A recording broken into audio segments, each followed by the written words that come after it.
আল্লাহ রসুলকে কেমন মুহাব্বত করেছিলেন। মুতার যুদ্ধের সময় যখন আল্লাহ রসুল ঘোষণা দিলেন, ও আমার সাহাবীরা, তোমরা সকলে যুদ্ধের জন্য প্রস্তুত হয়ে যাও, একটা যুদ্ধের জন্য একজন সেনাপতি প্রয়োজন হয়। আল্লাহ রসুল প্রতিটা যুদ্ধে যাওয়ার আগে একজন করে সেনাপতি নিযুক্ত করে দেয়। একজন সেনাপতি সারা সৈন্য বাহিনীকে কৌশল দিয়ে সামনের দিকে অগ্রসর হয়ে যুদ্ধের ময়দানে যুদ্ধ চালাবে একজন সেনাপতি নিযুক্ত করেন। মুতার যুদ্ধের আগে আল্লাহ রাসূল সাল্লাল্লাহু আলাইহি ওয়াসাল্লাম একজন নয়, পরাপর তিনজন সেনাপতি নিযুক্ত করেছিলেন, যার মধ্যে একজন ছিল আব্দুল্লাহ বিন রাওহা রাদিয়াল্লাহু আনহু। দুপুর বেলা বিবাহ করে বিকেল বেলা আল্লাহ রসুলের সাথে সাক্ষাৎ করার জন্য এসেছে। আল্লাহ রসুলের সাথে সাক্ষাৎ করার জন্য এসেছে। আল্লাহ রসুল যুদ্ধের সেনাপতি নিযুক্ত করে দিয়েছে।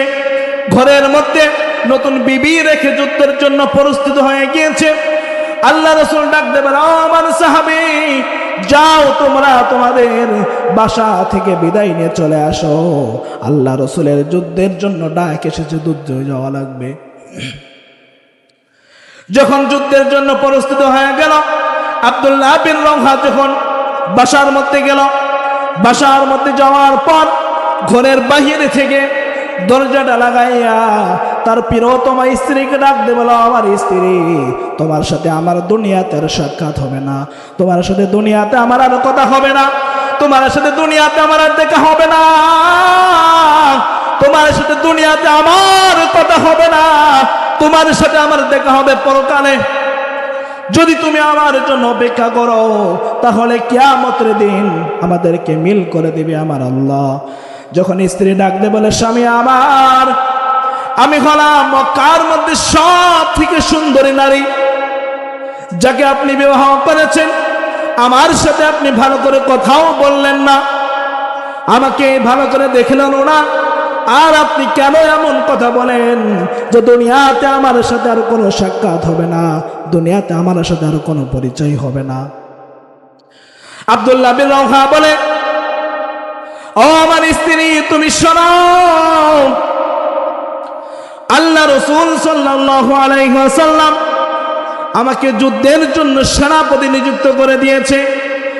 আর আল্লাহ রাসূল ইতিপূর্বে যুদ্ধে যাওয়ার আগে প্রতিটা যুদ্ধের জন্য একজন করে সেনাপতি নিযুক্ত করেছে।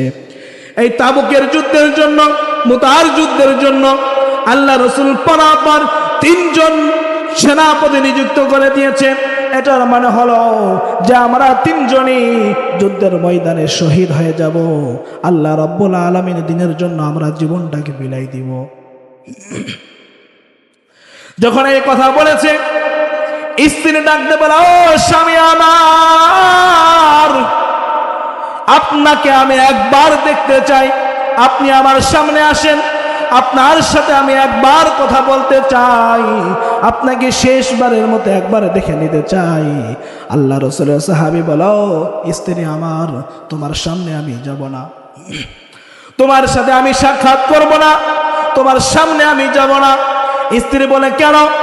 আল্লাহ রাসূলের সাহাবী বলে, ও স্ত্রী আমার, তোমার সুন্দর চেহারা, তোমার সুন্দর চেহারা দেখে তোমার মায়ায় পড়ে যদি আমি আমার রাসূলকে ভুলে যুদ্ধের ময়দানে যাইতে না পারি, তাহলে দুনিয়ার মধ্যে আমার মতো অপদার্থ আর কেউ হবে না।